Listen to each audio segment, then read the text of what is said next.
ஓயல் படிக்கிற ஒரு போய் வாரர் காலில் வந்து ஒரு 1 மந்த்தாக கடிக்கிற காயம் வார க்ரீம் போடுற ஆறுல திருப்பி வார ஒரு ரவுண்டு அடிச்சுட்டு என்ஐடி ஹாஸ்பிட்டலுக்கு வந்தார். வார டைமில் 1 மந்த் சரிக்குன்னு சொல்லிட்டு நான் சும்மா இப்போ சுகர் பார்க்க செல்லையும் கொஞ்சம் பயம் மாறி என்ன 16 வயசு தானே குட்டி வர பேரண்ட்ஸும் சில டைமில் எக்ஸப்ட் பண்ண மாட்டாங்க. இந்த பிள்ளைக்கு நீங்கள் சுகர்னு சொல்கிறீங்களான்னு கேட்குறது மாரி. அப்போ அதை நூதனமாக தான் அவங்களை கையாளணும். ஆக்களும் வச்சு சொல்லையுமே இல்லாது. அப்போ அவரை ஈடிவிக்கு அனுப்பி கொஞ்சம் இதை செக் பண்ணிட்டு வாங்கன்னு அனுப்பினா 520. இது ஃபர்ஸ்ட் டைம். அவர் 520 சீனி அவர் ஒன்றும் செய்யலை. சரிண்ணே இப்போ பல்லு வலி இருக்கையில் அவங்களுக்கு சில வலிக்கும் 520 சீனி வலிக்காது, ஒன்றும் செய்யாது. அது பழுதாக்கி போட்டு தான் செய்யும்.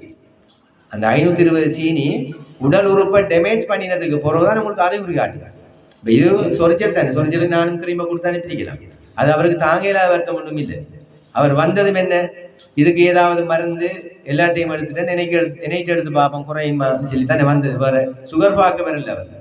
அப்போ அதனால உங்களுக்கு இந்த தொற்றா நோய்களாக இருக்கிற இந்த சீனி ப்ரெஷர் எல்லாம் வந்து அறிகுறி வந்து காட்டாது. என்ன கொலைக்க மாட்டா கடிக்கும் இந்த இதுகள். அதாவது 520 ஒன்றும் செய்யலை. இப்போ வலியோட வார வருத்தம் எல்லாம் வந்து சின்ன ஒரு ஆப்ரேஷன் ஆல் கிளியர் ஆகிடுவார். அப்பெண்டிசைட்டிஸ், பித்தப்பையில கல், கிட்னியில் கல் ஆப்ரேட் பண்ணினா கல் எடுத்தாச்சு அவர் கியூர். 50% மேற்பட்ட ப்ரெஷருக்கு எந்த அறிகுறியும் இருக்காது. தலை சுத்தும் இல்லை, தலையிடியும் இல்லை, பிடரி கடுப்பும் இல்லை, ஒன்றுமே கிடையாது.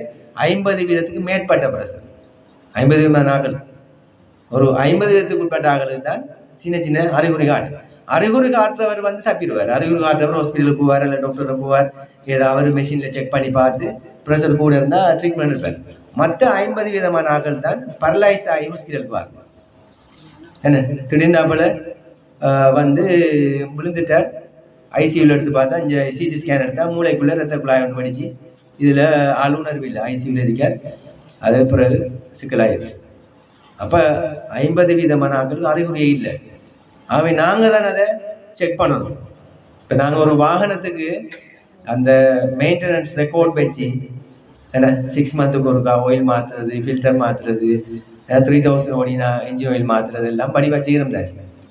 ஏன் அதை செய்கிறோம்? நடு ரோட்டில் நிற்கப்படான்னு கொடுத்தாங்க. இடையில நின்றுச்சுன்னா பெரிய மாற்றமெல்லாம் செய்ய வேண்டும். என்ஜினே மாற்ற வேண்டி வரும், அல்லது வேறு பெரிய ரிப்பேரில் போய் முடியும். இப்போ நாங்கள் எங்களோட உடம்புக்கு என்ன செய்கிறோம் அப்படின்னு சொல்லிச்சுன்னா, நாம் யாரும் செக் பண்ணுறோம், எனக்கு ஒன்றும் இல்லை, இந்த ஒன்றும் பார்க்காம இருக்கும் கூட பேர். இது கடும் டேஞ்சர் இது. ஏன்னா இப்போ நாங்கள் இப்போ நோயாளி காண்றதை சொல்கிறேன். என்ன இப்போ பரலைஸ் ஆகி பேஷண்ட் கொண்டு வருவாங்க, திடீர்னாப்பில் பாப்பா விழுந்துட்டார், வலது கையை காலையும் தூக்கிடலாம்.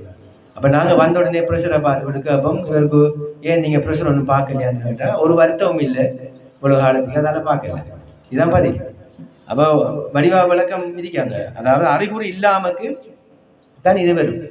அப்போ அதனால தான் நான் சொல்கிறது, சுகர் ப்ரெஷர் கட்டாயமாக செக் பண்ணணும். கொலஸ்ட்ரால் 6 மந்த்துக்கு ஒருக்கா ஒவ்வொருத்தரும் செக் பண்ணணும்.